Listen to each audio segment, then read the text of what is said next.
Okay, so what's up mga guys? So welcome back dito sa ating YouTube channel. So welcome back dito sa ating tutorial video.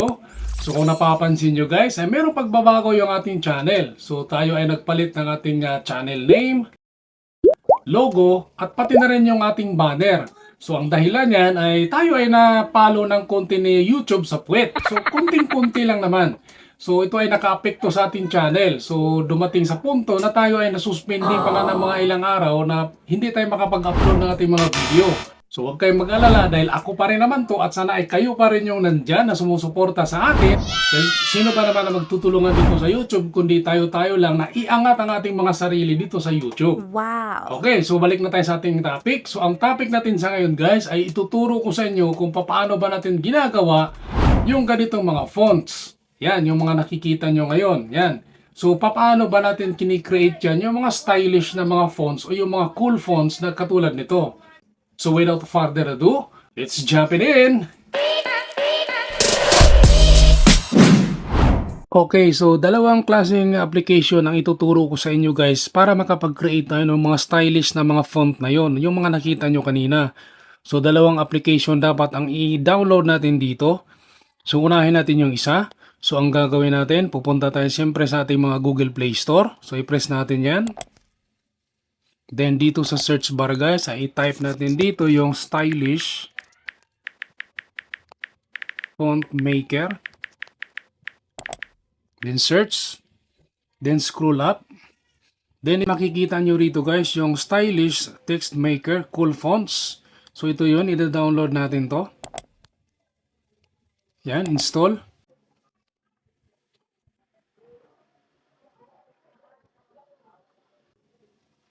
Then pagkatapos nating ma-install guys, bubuksan na natin. Napakasimpleng apps lang nito guys o napakadaling gamitin. So ang gagawin mo lang ay mag-create ka rito ng iyong gagawing text. Then mamimili ka lang dito kung ano yung mga style na gusto mo. So napakasimple at napakadaling gamitin itong apps na to guys kasi copy-paste lang ang gagawin mo rito. So ika-copy mo lang siya dito, then ipi-paste mo siya kung saan mo siya gustong gamitin. So pwedeng sa Messenger or pwede rin pang caption sa Facebook. So halimbawa, gagawa tayo rito ng text. So ganyan. Then mamimili ka lang dito. So ibaback muna natin to. Ayan, mamimili ka lang dito ng mga style. Ayan. So halimbawa, pang caption mo sa Facebook. So kailangan mo ng naka-bold letter. So mamimili ka lang dito. So pwedeng ito.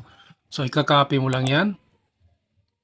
Then pagkatapos mo nga na makapag-create na rito ng text, so pupunta tayo halimbawa sa ating Facebook.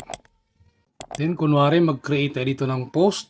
So ito, gagamitin natin yung ating kinapi kanina bilang caption. So pwedeng dito, pwede rin na ganito. Yan, pwede rin na ganyan. So mamimili lang kayo guys. Then magpo-post na kayo dyan ng inyong mga picture, kung ano man yung picture na gagamitin nyo. Okay, so yun yung number 1 guys. Ano, napaka-simple at napakadali niyang gamitin guys. Copy-paste lang ang gagawin nyo. So tandaan nyo maigi guys ha. Stylish text maker. Ito yun. Then ang pangalawang ituturo ko sa inyo guys kung paano natin makapag-create pa ulit. Na makapag-create ka na nga ng stylish na mga fonts. Pwede mo pang baguhin yung style ng keyboard mo or yung background picture ng keyboard mo. So ida-download ulit natin yung isa. So, pipindutin natin ulit itong Play Store. Then, ita-type mo lang dito yung font keyboard.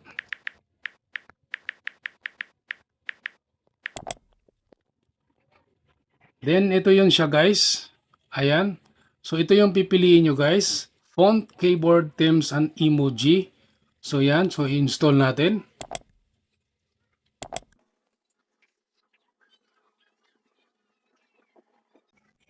Then, pagkatapos natin ma-install guys, ay syempre bubuksan natin.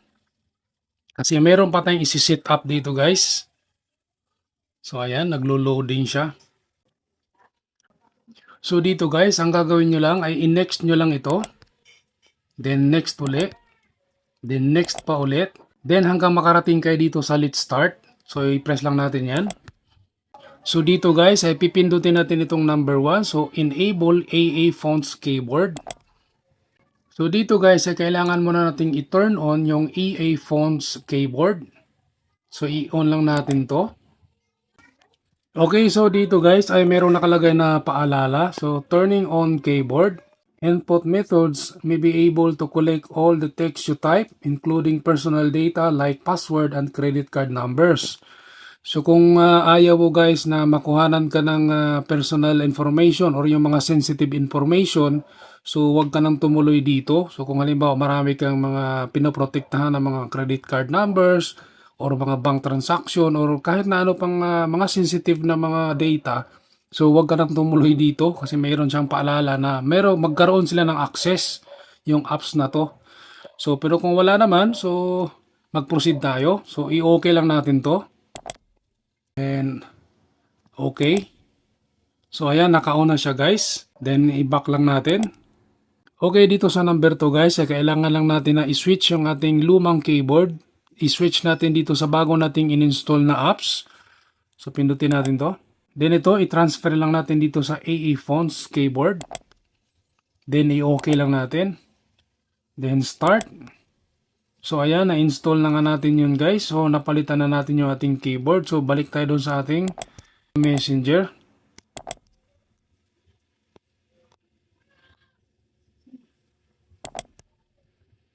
Okay, so i-open lang natin yung ating Messenger guys.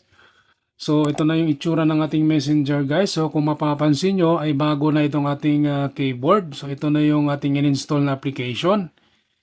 So dito guys ay pwede tayong mamimili rin dito ng mga style, ng mga font. So halimbawa gusto mo ng ganitong klaseng font. So ganito. So pag nag-type ka rito, so ito na yung magiging itsura niya.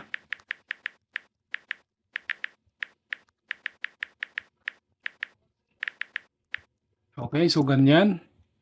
Or kung gusto mo naman na ibang klase, so ganito halimbawa.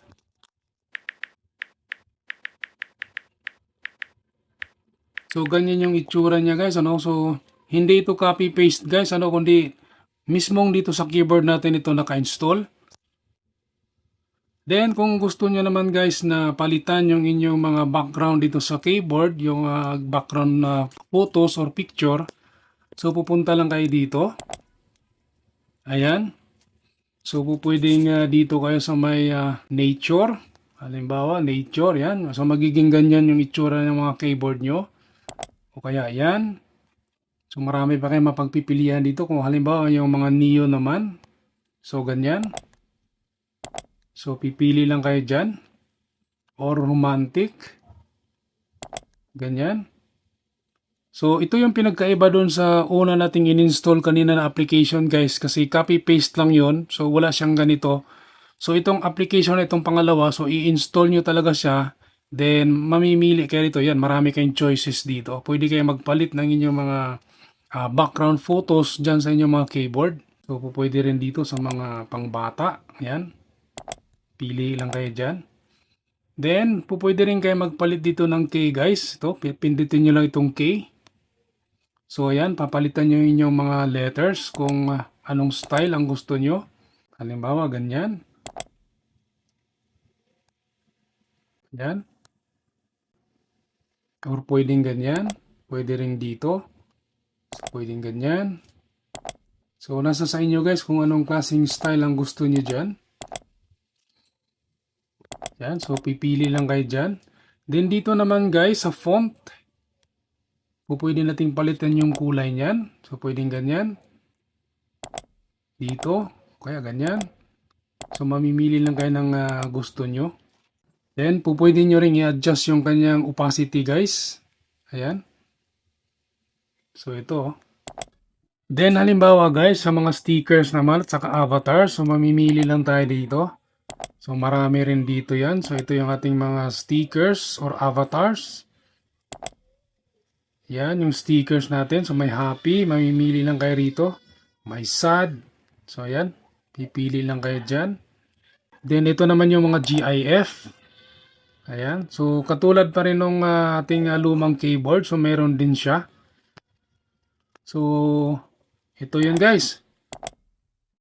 Okay, so sana may natutunan kayo sa video ito guys. So isang paalala lang ulit guys, kung hindi ka pa rin nakapag-subscribe ito sa akin channel, so mag-subscribe ka na para updated ka sa iba pang mga video na i-upload natin. So hanggang sa muli guys, maraming salamat sa iyong panonood. Bye-bye!